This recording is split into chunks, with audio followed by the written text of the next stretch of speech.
আমাদের বিকালে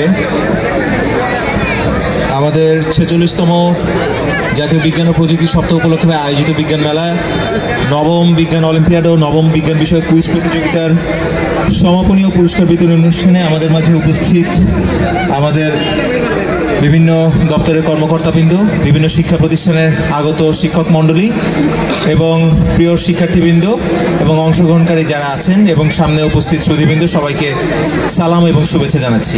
আসসালামু আলাইকুম, আমার নাম জবা, আমি সামিট স্কুল অ্যান্ড কলেজ থেকে এসেছি। আজকে আমাদের প্রজেক্টের কাজটা হচ্ছে কৃষিক্ষেত্র নিয়ে আমরা একটা কাজ করেছি। সেখানে হচ্ছে যখন কৃষিকাজের ক্ষেত্রে মাটিতে আমাদের শুকিয়ে যাবে, তখন এখান থেকে আমাদের মোটর বা বিভিন্ন বা কোনো পানির স্থান থেকে এটা অটোমেটিক্যালি পানি দিবে, তখন মাটি ভিজে যাবে। আবার যখন মাটি শুকিয়ে যাবে এটা অটোমেটিক্যালি বন্ধ হয়ে যাবে। আমাদের মেন টপিকটাই এতটুকু। এখন আসে এই প্রজেক্টে, এখানে যখনই মানুষজন যাতায়াত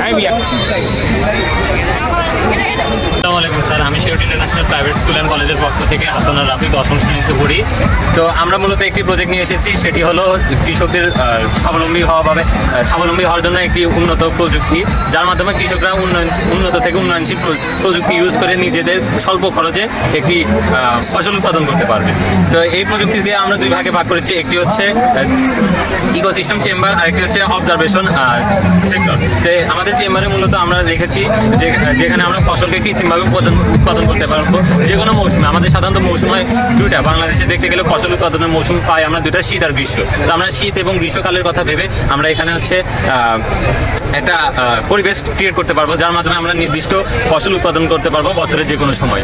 তো এখানে তার জন্য আমরা হচ্ছে আমাদের হিউম্যানিটি সেন্সর রাখছি, যার মাধ্যমে আমরা মাটির আর্দ্রতা নির্ণয় করতে পারবো। এছাড়াও টেম্পারেচার সেন্সর আছে, যার মাধ্যমে আমরা হচ্ছে রুমের টেম্পারেচার কত আছে তা দেখতে পারবো। এবং টেম্পারেচার নিয়ন্ত্রণ করার জন্য আমাদের এক্সজস্ট ফ্যান এবং হিটার আছে। টেম্পারেচার যদি বেশি বৃদ্ধি হয় তাহলে আমাদের এক্সজস্ট ফ্যানটা ঘুরে হিটটাকে বাইরে বের করে দিবে, আর টেম্পারেচার যদি কম থাকে তাহলে আমরা হিটারের মাধ্যমে হিট জেনারেট করতে পারবো। স্যার এছাড়াও আমাদের অবজার্ভ সেক্টরে আছে আমাদের একটি কার, যে কারে আমরা হচ্ছে স্যার ইএসপি ক্যাম এবং সার্ভো লাগানো আছে। এই সার্ভোর মাধ্যমে আমরা মাটির আর্দ্রতাও সেম একই কাজ করবে, যেটা আমাদের ওইখানে সয়েল সেন্সরটা করছে একই কাজই করবে। তো আমাদের এটা দেখা যায় যে অনেকের জমি 100 বিঘা 200 বিঘা আবাদ করা হয় বা সরকারিভাবে আবাদ করা হয়। তো সেক্ষেত্রে দেখা যায় যে একদিনে একটা জমি পুরো এলাকাকে অবজার্ভ করা সম্ভব হয় না। তো আমরা এরকমভাবে যদি রোবোটিক কারগুলো দিতে পারি, তাহলে রোবোটিক কাররা নিজেরাই যে মাটির আর্দ্রতা এবং ফসলের যাবতীয় সমস্যা 3D ভিডিও আমাদের সব কিছু দেখাবে। এবং কোনো জায়গায় যদি ফসলের রোগ বালাই ধরা পড়ে, আমাদের স্ক্যান আছে এবং নির্দিষ্ট একটি অ্যাপস আছে, তার মাধ্যমে ওই রোগ বালাই অনলাইনে আমাদের একটা সেন্টার থাকবে, সেই সেন্টারে আমাদের শো করবে যে হচ্ছে এই রোগ হয়েছে এবং রোগের যাবতীয় ডিটেলস এবং প্রতিকার এবং কী করলে রোগটা নিরাময় হবে সেটার ব্যাপার সম্পর্কে আমাদের ধারণা দেবে।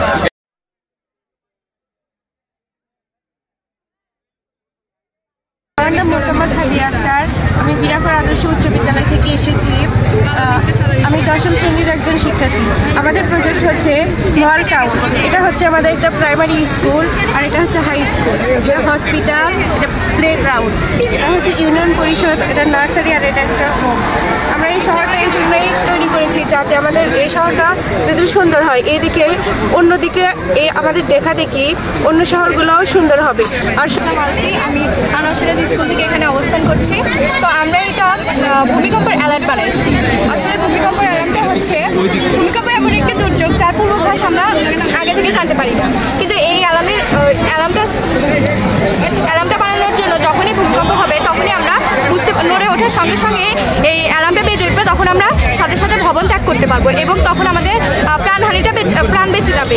তার জন্য আমরা এই ভূমিকম্পের অ্যালার্মটা বানাইছি।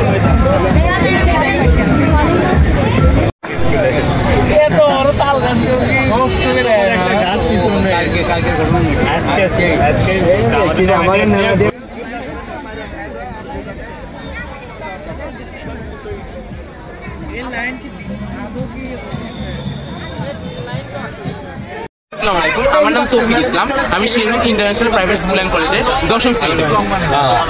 আমাদের আজকে এই প্রজেক্টের নাম হচ্ছে নিউ অরা, এটির ভার্সন হচ্ছে 2.0, অর্থাৎ আমরা এই প্রজেক্ট এর দ্বিতীয় ভার্সন। এটি হচ্ছে একটা 4th ইন্ডাস্ট্রিয়াল রেভলিউশন বেসড একটা ইন্ডাস্ট্রিয়াল রোবট। এই রোবটটি মূলত ইন্ডাস্ট্রির যাবতীয় কিছু সমস্যা সমাধানের জন্য তৈরি করা হয়েছে। আমাদের ইন্ডাস্ট্রিতে প্রতি 2 থেকে 3 বছর পর পর আর কি যে অগ্নিকাণ্ড বা বিভিন্ন সমস্যা হয়ে থাকে, এবং আমাদের দেশে সাধারণত দেখা যায় যে সাধারণত আমাদের দেশে যারা দক্ষ শ্রমিক তারা বিদেশে চলে যায়। যায় এবং দেশের জন্য যত দক্ষ শ্রমিকের প্রয়োজন হয় তখন সাধারণত আমরা তাদের পাই না। তো কিছু দক্ষ শ্রমিকের কাজ সমাধান করার জন্য এবং অনেক কিছু যেগুলো মানুষ করতে পারে না সেই ধরনের কাজ আমরা রোবটদের সমাধান করার চেষ্টা করছি। তো প্রথমত আমরা যে বিষয়টা লক্ষ্য করেছি সেটা হচ্ছে বাংলাদেশের যে অগ্নিকাণ্ড, এই অগ্নিকাণ্ড বা যে হাজার হাজার কোটি টাকার ক্ষতি হয় এইটাকে কীভাবে কমে আনা যায়, এই জন্য আমরা বেশ কিছু উদ্যোগ নিয়েছি। প্রথমত ইন্ডাস্ট্রি বা একটা ফ্যাক্টরি থেকে সাধারণ একটা নির্দিষ্ট তাপমাত্রা বা বায়ুর আর্দ্রতা থাকে এবং প্রতিটা যন্ত্রে একটা নির্দিষ্ট শব্দের কম্পাঙ্ক থাকে। তো এই কম্পাঙ্ক যদি কমে বা বেশি হয় সেইটা আর কি মানুষ সাধারণত আমরা না বুঝতে পারলেও সেটা হচ্ছে একজন প্রকৌশলী ভালোভাবে বুঝতে পারে। তো সাধারণত একজন প্রকৌশলী তো সবসময় সব জায়গায় থাকতে পারে না, সেই জন্য আমরা একটা ওয়েবসাইট তৈরি করেছি। এই ওয়েবসাইটের মাধ্যমে সে সেগুলো বুঝতে পারবে। এছাড়া বায়ুর আর্দ্রতা থেকে শুরু করে যদি কোনো দাহ্য গ্যাস থাকে সেটা এই রোবট খুব দ্রুতই শনাক্ত করতে পারে, প্লাস সেখানে সে ছবি তুলে বোঝাতে পারবে যে আসলে কি অবস্থায় আছে।